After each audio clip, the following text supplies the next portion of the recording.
Yun, magandang gabi. Sticky 2.0 back in the building. At nandito ang aking kumpare, si Paring Roy. Dito lang yan sa may Parola. Dito yan sa Poblacion Cainta, Rizal. Just in case kung gusto nyo kumain ng tinatawag na, ano ba tawag dati? Tres? Ha? Bopis. Ano yung dati nilang ano na? Tres, dos, tres. O, ngayon, eto, 8 pesos. Tapos ito, 5 pesos.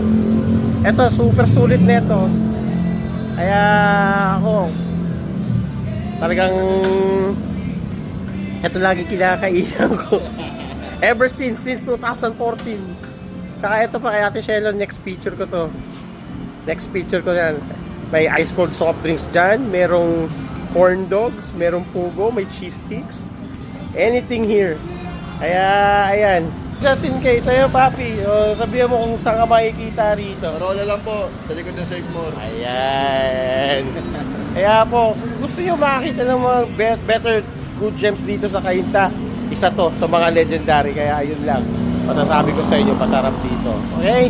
Sticky 2.0 back in the building. Maraming salamat po and cheese all day!